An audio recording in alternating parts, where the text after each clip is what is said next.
എന്നോടൊരു വാക്ക് പോലും പറയാതെ എങ്ങോട്ട് ഇറങ്ങിപ്പോവാൻ നോക്കിയത്?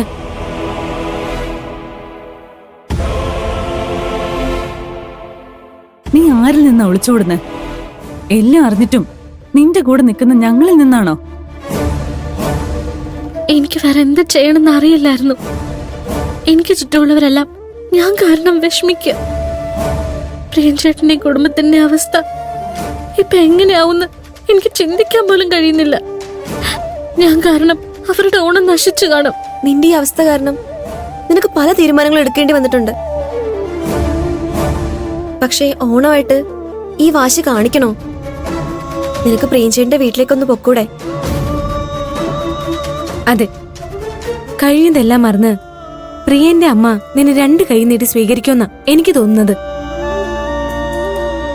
അവരെന്നോട് ഒരിക്കലും ക്ഷമിക്കരുത്. എന്നെ അവർ കൂടുതൽ വെറുക്കുന്ന നല്ലത്. അങ്ങനെയാവുമ്പോ തുളസിയെ മരുമകളായി സ്വീകരിക്കാൻ അവർക്ക് കൂടുതൽ എളുപ്പമാവും. വെറുതെ അവർക്ക് പ്രതീക്ഷ കൊടുക്കുന്നത് ക്രൂരതയാ. എന്നാലും പ്ലീസ്, നിങ്ങൾ ആരും എന്നെ നിർബന്ധിക്കരുത്. ലക്ഷ്മി ചേച്ചിയുടെ കല്യാണം നല്ല രീതിയിൽ നടക്കണം. അതുവരെ എന്നെ കുറിച്ചുള്ള സത്യങ്ങള് പുറത്തു വരരുത്. അപ്പു ഇവിടെ വന്നത് വലിയ പ്രശ്നമാണ്. അവൻ എന്തെങ്കിലും മനസ്സിലായി കഴിഞ്ഞാ നാട്ടിലുള്ളവരെല്ലാരെയും അറിയിക്കില്ലേ? അപ്പൊ ഒരു കാരണവശാലും ഒന്നും അറിയരുത്. അറിഞ്ഞാലെന്താ?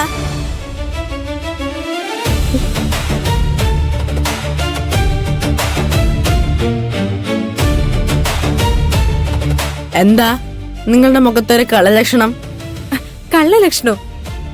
നീ എന്താ ചെറുക്ക വലിയ ആൾക്കാരെ പോലെ സംസാരിക്കുന്നേ? ഞങ്ങളൊക്കെ നിന്നേക്കാൾ മൂത്തതാണ്, അത് മറക്കരുത്. എന്റെ പ്രായം വെച്ച് എന്നെ നിസ്സാരക്കാരനായി കണ്ടവർ ദുഃഖിച്ച ചരിത്രമേ ഉള്ളൂ. ചെറിയ വയലിൽ വലിയ വർത്തനം പറയുന്ന കേട്ടില്ലേ? ദേ, ഈ പൂക്കളിവന്റെ അമ്മാവൻ തന്നതല്ലേ? എന്നാലും അയാൾ എങ്ങനെയാ വായുവിൽ നിന്ന് ഈ പൂക്കൾ ഉണ്ടാക്കിയത്? മാജിക് എന്ന് പറഞ്ഞ ഒരു തരം തട്ടിപ്പല്ലേ? അയാൾ പൂക്കൾ നമ്മൾ കാണാതെ കയ്യിൽ ഒളിപ്പിച്ചു വെച്ച് കാണും. മനസ്സിലാവാത്തതിനെല്ലാം പുച്ഛിക്കുന്നത് ഒരു നല്ല ശീലമാണ് ചേച്ചി. എന്നാ നീ പറ, അയാൾ എങ്ങനെയാ അത് ചെയ്തേ? അറിയില്ലല്ലേ? അതവിടെ നിക്കട്ടെ. നിന്റെ അമ്മാവൻ എന്താ ഇവൾക്ക് മാത്രം പൂക്കൾ കൊടുത്തത്? അതിലൊരു പന്തികേടില്ലേ? അമ്മാവൻ മുൻകൂട്ടി കാണാതെ ഒന്നും ചെയ്യില്ല. അതിപ്പോ തുമ്പപ്പൂവിന്റെ കാര്യമാണെങ്കിൽ പോലും. പാറു, നീ ആ പൂക്കൾ കളയരുത്. വളരെ ഭദ്രമായി സൂക്ഷിച്ചു വെക്കണം. സൂക്ഷിച്ചു വെക്കാനോ? ചെടിയിൽ നിന്ന് പറിച്ചെടുത്ത ഏതാനും മണിക്കൂറുകൾക്കുള്ളിൽ പൂക്കൾ വാടിപ്പോകില്ലേ? അതെങ്ങനെയാ സൂക്ഷിച്ചു വെക്കാം? നീ സയൻസ് ഒന്നും പഠിച്ചിട്ടില്ലേ? ചേച്ചിയുടെ സയൻസിനും വിശദീകരിക്കാൻ കഴിയാത്ത പല കാര്യങ്ങളും ഈ ലോകത്തുണ്ട്. ഒരു കാര്യം ഞാൻ ഉറപ്പു തരാം, ആ പൂക്കൾ ഒരിക്കലും വാടില്ല. അമ്മാവൻ ആ പൂക്കൾ നിനക്ക് തന്നതിന് പിന്നിൽ ഒരു കാരണമുണ്ട്. അത് വൈകാതെ നീ മനസ്സിലാക്കും. അതുവരെ അത് നീ സൂക്ഷിച്ചു വെക്കണം.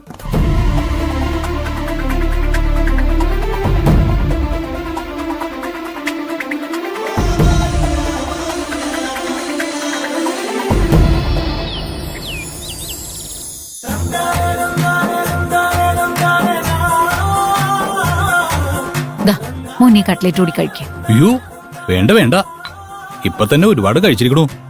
വയറ് മാത്രമല്ല, മനസ്സ് ഇങ്ങോട്ട് നിറഞ്ഞിരിക്കണം. PK സാറിനെയും മാഡത്തിനെയും പോലെ വലിയ ആളുകളുടെ കൂടെ എന്നെ പോലൊരു സാധാരണക്കാരൻ ഇങ്ങനെ ഇരുന്ന് ഭക്ഷണം കഴിക്കാൻ പറ്റുന്നത് തന്നെ വലിയൊരു ഭാഗ്യാണേ.